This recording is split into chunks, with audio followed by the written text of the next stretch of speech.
I actually love it, mate. I really enjoy it. Like, it gives me a vest to get out of bed in the morning. Like, I get so much satisfaction out of it, of helping people. Not only that, but I'm my own boss. You know, if I want to have an hour off to do something, I can take it. Or clients can schedule. I can schedule them, you know, around my time. If I want to have some free time, I just not now. I'll take it. My wife she's involved in travel, so we do a lot of traveling. So yeah, I actually love it. So Aaron, thank you for joining us today on the Jim's podcast. And you're from over in NZ in the Handyman division, and I've seen your post online before, so I follow your page, and your wife does a great job for you as well. So it's really great to see how you're promoting the brand on social media in your area. But first of all, how did you come involved with the Jim's group? Oh, so how I become involved in the Jim's group? Well, well, my wife she went to a social, like a networking group, and she met another Jim's handyman that had been going for a while. And then she suggested that there's something I could look into, coming from a building background. So that's how I got into it, yeah. And how long have you been involved in building for? Over 20 years, yeah. And what prompted the change for you? Were you just sick of working for someone else, or what was going on? I was mainly labour-only contractor, working for other people, having bosses all the time. So, yeah, I wanted to get away from that and work for myself, so...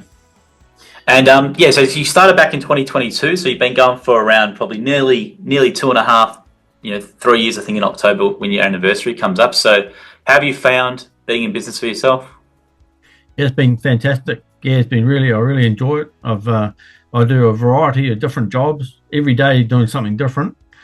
I get a lot of satisfaction out of helping a lot of people solve their problems around their houses. So yeah, I've seen some of the work that you've done. So do you want to just tell customers what things can you do? Because everyone thinks handyman, that could be anywhere thing from like changing doing some of the doorknob or building a big deck or renovation. So do you want to just talk about some of the jobs and the variety of things that you can do? Some of the stuff I've done, some of the bigger jobs, I've built quite a decent sized deck for a customer.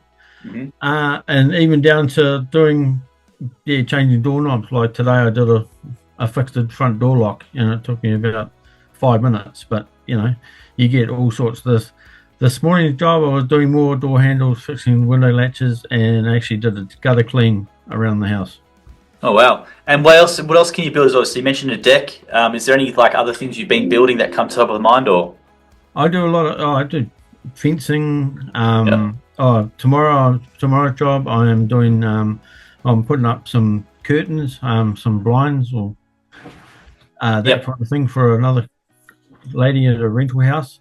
The next day I'm doing finishing work for skirtings in the new kitchen for another good client of mine.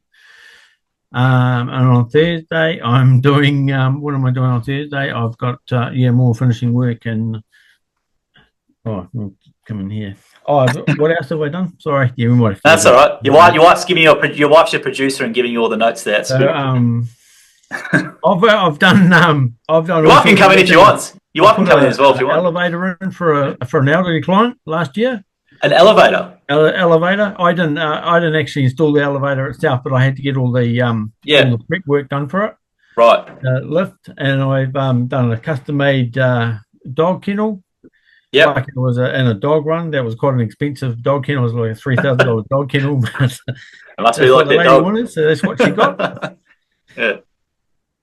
I've made custom-made barn doors for people. I've done done all sorts of stuff. So you've got to have a wide variety of skills to do that. So as you said, every day you must be a bit of a problem solver when you come up a customer asks you to do a custom dog kennel run, for example, and you've got to get it out of them what they actually want and then produce it.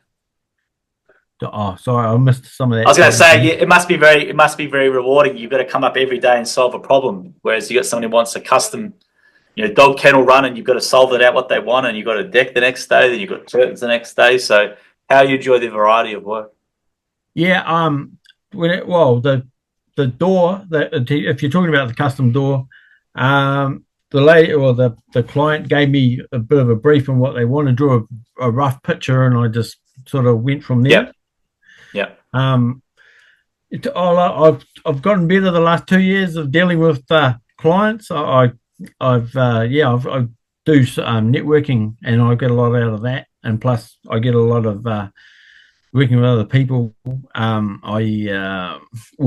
the networking group, I get a lot of other businesses. 40 businesses in there, So we exposed myself to another 40 people, and That's great. Is it a BNI or is it another form of networking this is group? ARN. This is just a group in Pukekohe, but it's very similar to BNI. Yeah.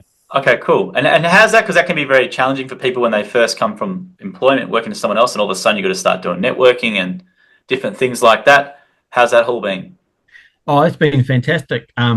Been really, really good for my confidence. As you had to deal with a lot of different people. You have to stand up and do a Present. 60-second presentation, and every year you got to do a 10-minute presentation in front of 40 people. Coming from a building background, I used to just deal with the boss and sometimes the clients, and then having to get up in front of 40 people and talk about what you do and how you run your business and what clients you're looking for and that kind of stuff. It's been really good, and plus I've made a lot of good friends out of the group. Yeah. That's great to hear. I think your business would be something that every single person in there needs. Yeah, you get a lot of recommendations out of it. Yeah. So yeah. What are your customers saying about your work? You've got pretty much a perfect 5-star rating on our system here. So what do your customers say about your work? Yeah, I've had very few complaints, mate. I don't know how many of it. Yeah, I won't go on about complaints, but I think I've had 2 in the whole time I've been going. Well, I can see 1 on here. I think you've had 1. So I don't know if 1 got wiped, but you've only got 1 on our system, and that can get wiped after a bit as well. So yeah, it's not too bad. That's pretty good. Yeah, I get a lot of repeat work. I usually do. So if someone comes along and I do a job for them, they usually ring me if they want something else done. They'll usually ring me, and I'll get back and come back. So I actually do get a lot of repeat work. Well, that's great to hear in Handyman, because a lot of people might think that's the opposite, but that's good to hear you get a lot of repeat customers. I get a lot of great feedback. Being a builder, you're qualified. They often say, "You know what you're doing." That's what we want. We want our problem solved, and we want it done by someone who knows what they're doing. So I actually get a lot of great feedback from customers. Yeah. And why do you people, and like obviously you get great feedback, which is fantastic, and obviously they like having the big brand backing as well. So with customers, is there anything that you can't do? Like is it pretty much you can do anything from renovations to little stuff? Like what are the sort of limits of your division? What our limits? We don't do big. We try not to do bigger jobs. I find they slow me down. Like they tie me up for too much time when I've got I can get more done.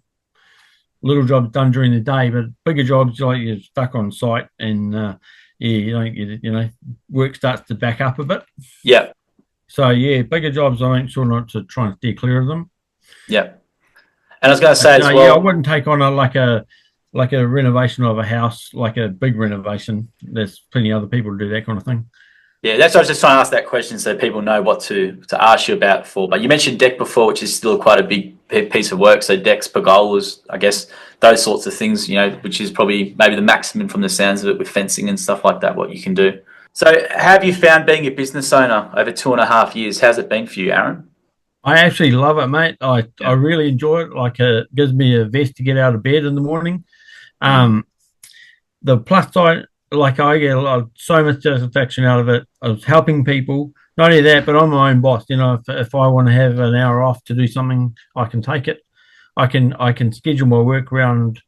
Clients can schedule. I can schedule them, around my time. If I want to have some free time, I just not now. I'll take it. My wife she's involved in travel, so we do a lot of traveling. So yeah, I actually love it. So I can I'm free to take a bit of time off if I want. Great to hear. You've said multiple times, I like helping people. And I think that's a good thing to get across to people. So obviously it can be very hard in Australia, it's very hard to find a reliable tradie. I think I don't know if it's the same in New Zealand. Is it the same where you are as well? It's very hard to find a reliable tradie sometimes. Yeah, I get a lot of feedback because when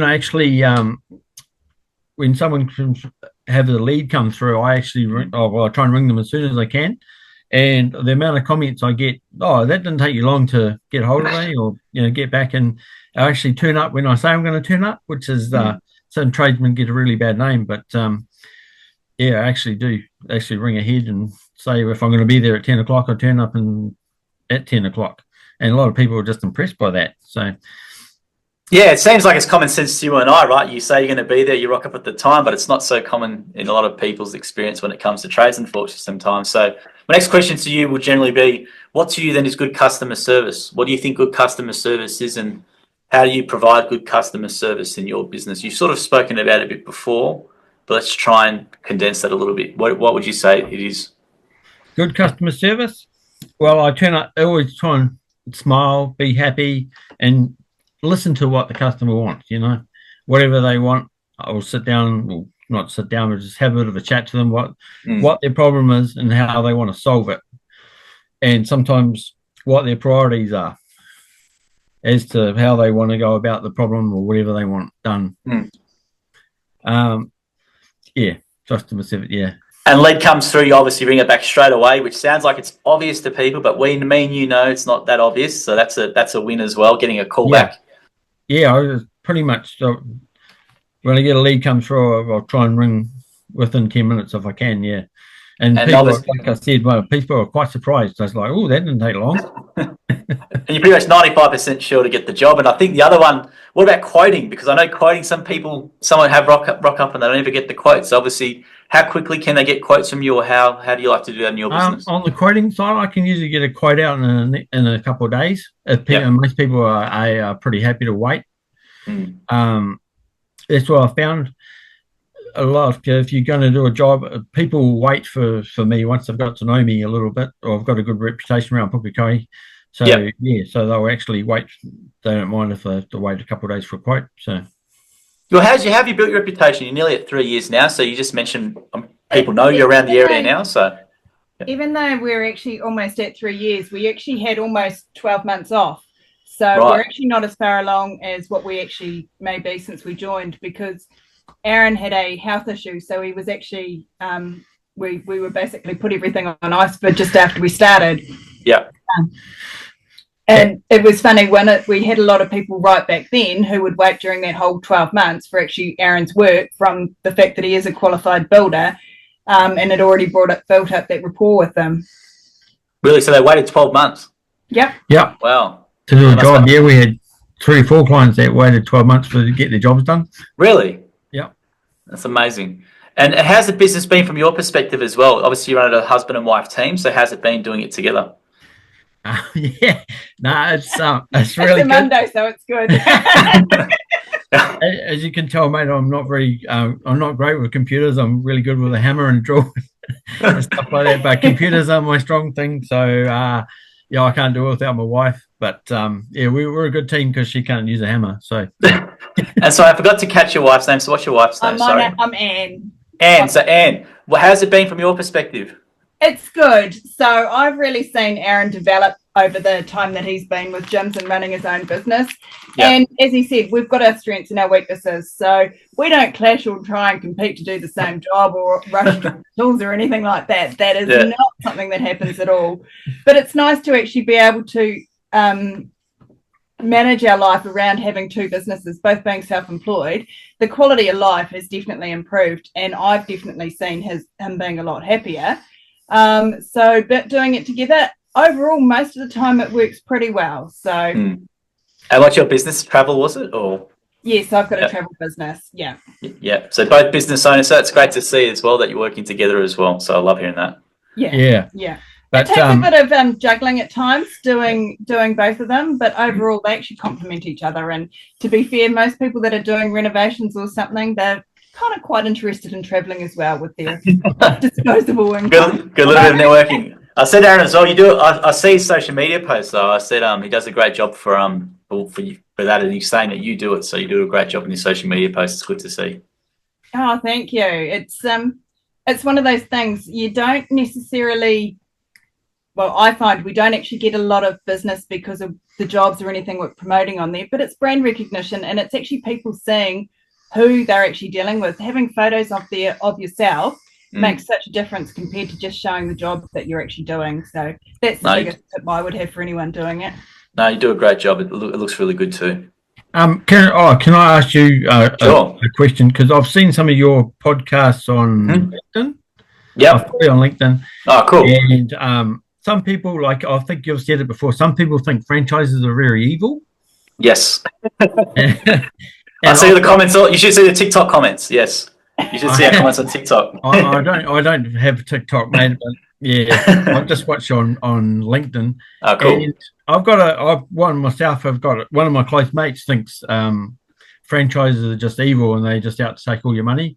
Yeah. But Jim's has been fantastic, mate, to me. When I got sick, Jim himself emailed us and said, we'll put your on suspension or everything was on hold until I got sick, and he said until I got better, and he said when I get better, get in touch with himself or whoever I have to get in touch with, and we'll start rolling again. Exactly what happened. I can't. A lot of franchises that screw you over, but not Jim's. I love hearing that. Obviously we haven't prompted you to say that or anything, so I appreciate you saying that. But yeah, it's unfortunate we get tarnished with the same brush as a lot of other systems out there, and those systems you take 40% of every job and all that sort of stuff. And yeah, I've met a couple of other people in other divisions with mainly mowing, and they all say the same thing. I mean, like if we didn't make any money out of it, none of us would do it. But that's correct. Like I said, there's a lot of people out there that think franchises are very evil things, but they don't understand gyms. Yeah, they do. 100%. I'm glad you said that as well. Unfortunately, once they understand it, they realise that's not the case, and sometimes it's put them off for 2 or 3 years from doing something, and then they come in and go, geez, it wasn't the case, I was an idiot, and then they're a lot happier for it as well. But with your division, I think do you promote much about the work guarantee in your division? Is there other things in your division you promote to get them across the line? Yeah, well, most of our posts, I say I'm a licensed builder, I'm a qualified builder.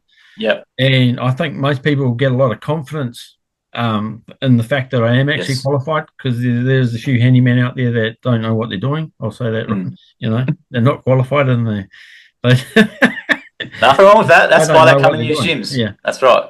And so you put licensed builder on there as well. That's great. Yeah.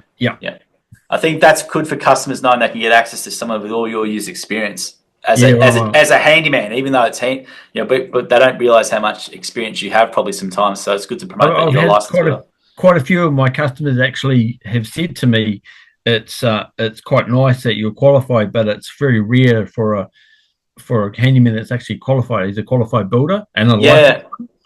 Yep. So but I love it, mate. I get to do all sorts of different jobs, and my skill set's definitely improved in the last couple of years with all the different things I've had to learn. So. Oh, really? Yes. So here's a good question. If someone's experienced this yourself, and there's something where you don't know, how do you then go about learning it, or how does that happen? So, firstly, if there's something I can't really do, I'll be straight up with the customer and say, no, there's something I don't do. Yep. But there's something I can sort out. I will probably first port of call will be YouTube.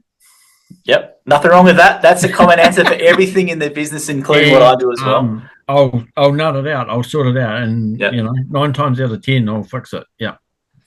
That's great to hear. That's because so I think if I don't know how to fix it, I've got quite a few other tradie mates that can help me sort it out. So, well, how's the support with you guys? Do you get to meetings much, or do you meetings via Zoom with other franchisees, or how does that work in your area? Okay. Do you get together with your other franchisees much, or meetings and the support meetings? Yes, we do. We do quite a few meetings with Robert, our franchiser. Yep. How's Robert been? What's that? Sorry. Sorry. How's Robert been to you? Yeah, he's been really good. He probably checks on me once a month and makes sure that I'm doing everything right. But he doesn't really have to check on me now, I don't think. No. He probably gets more emails from me than he does from Aaron. I think I tick along pretty well. I think at the start when I started, he said I had one of the easiest transitions into it, so he didn't have to babysit me at all. So yeah. When we first met Robert, because I was the one who originally reached out to him, and I did that before Aaron actually had even had the discussion. So after I heard about it, reached out to Robert, had a chat. And he said to me, it was a shame it wasn't you. It would be good to have a girl on the team. Well, I don't think that would have been a good thing, to be fair. But even when I first got Aaron on board and everything, by the time I told him until the time we met Robert, and Aaron was pretty sure, and I'd already said to him that if he didn't get involved, I was going to buy it anyway. And I soon learned Robert would never have sold it to me, but it was a good way to get Aaron on board. He has been good, but yeah. He's been good, yeah. He does have a number of people, so yeah. And what sort of questions did you have then, Anne? Because a lot of the times partners looking at the business, and one person can be for it, one person can be against it sometimes, which is what I hear sometimes with the partners and stuff. So what was it from your perspective, Anne? What questions did you have, or what were the sort of things you liked about what you're looking at? Having come from a business background, to me, the handyman side was a no-brainer. I knew Aaron's skill set and the fact that he was good with people, that I knew that there was definitely a demand for it. We'd already seen in the area that it could be successful. So for me, that was fine. From when I saw the franchise contract and went through that, there were a few minor things that we had. Most of them were relating down to boundaries, weren't they? Boundaries and marketing support, how that worked, what we could advertise, what we couldn't do, etc., like that. Sure. But we were fortunate enough to actually get over to do the training in actually the gyms in Australia before they started doing it in New Zealand, and that sold me completely. It was good to have that wide group of different people, and yeah, look, it just made sense. The model, I know that they say if it seems too good to be true, it probably is. Well, it's not, and it's a very fair model. There are restrictions in there, but they're ones that actually work for both parties. So you can't complain about that. And how did you find the training? Like you mentioned it briefly, like you obviously had to come over to here, but it's it's a pretty big facility. People might not think it's going to be training. What it is. I thoroughly enjoyed. We were there for 4 days, and I thoroughly enjoyed the training. We got to meet some awesome trainers. Cool. We got to have dinner with Jim himself, which was quite good, and we got to meet all the how do I say it? All the great trainers at gyms.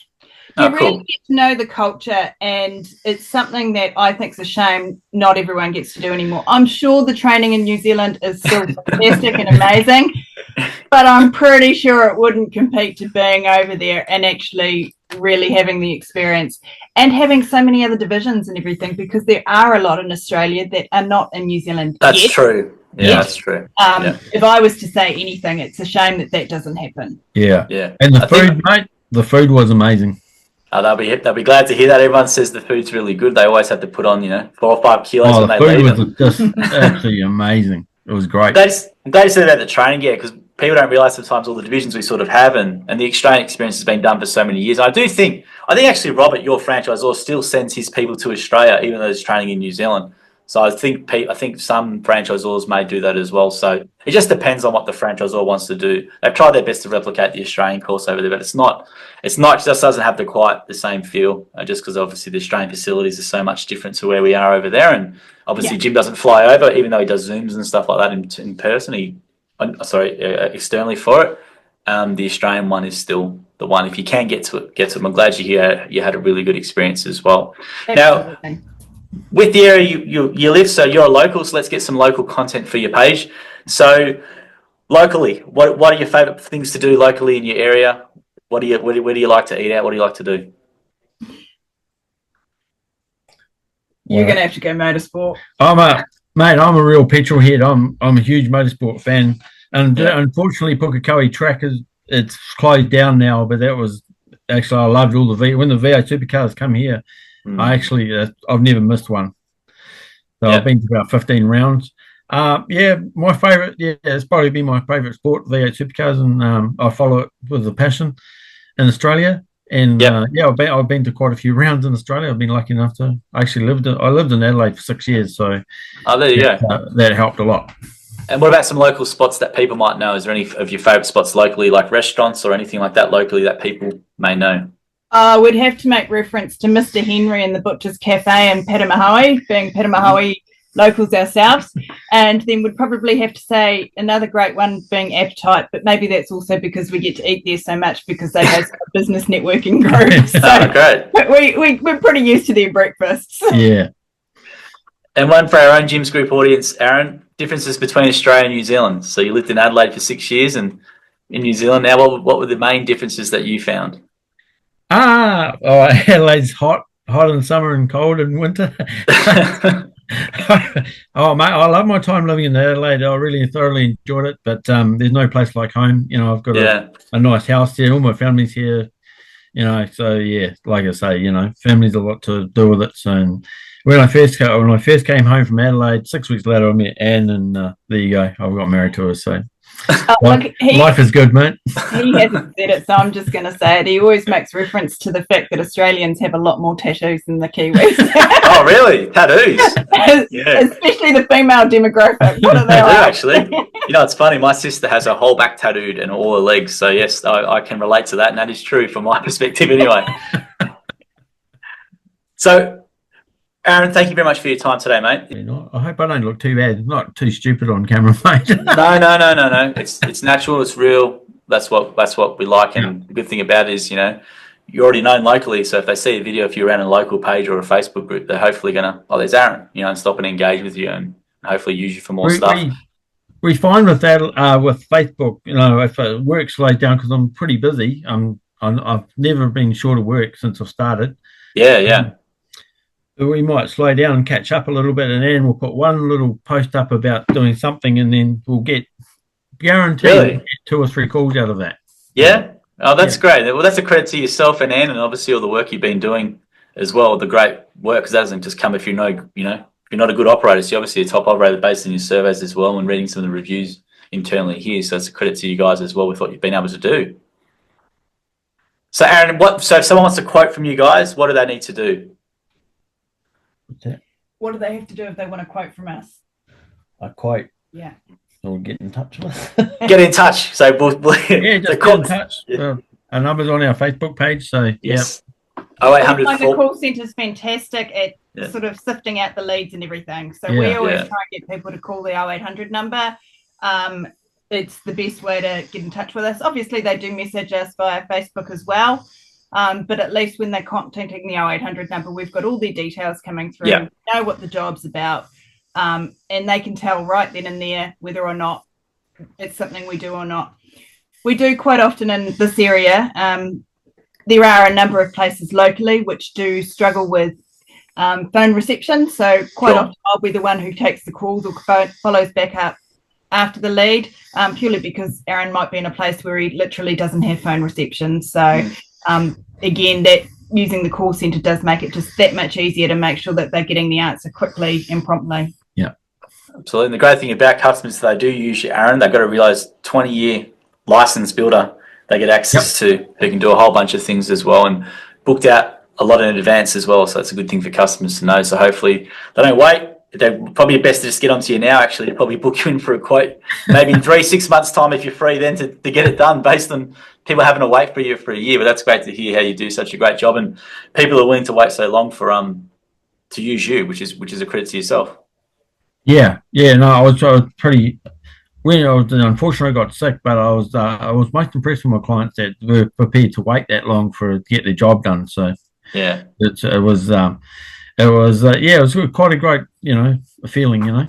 That's great to hear, mate. So thank you very much for your time today, Aaron. We appreciate it, and great job again on the social media stuff. That's the stuff that I see, but obviously there's a whole lot of work that you guys do in the background. Obviously, do great jobs for clients and stuff like that too. So keep that up, and great to meet you as well. And pleasure talking to you as well, Anne. And great. I love meeting husband and wife teams. I think it's what Jim's is about. It's where a massive strength of us is that people don't realise that we're local family business owners most of the time as franchisees. They just assume they're employees from a head office. So it's great to be able to show your faces and hear a bit about yourselves as well.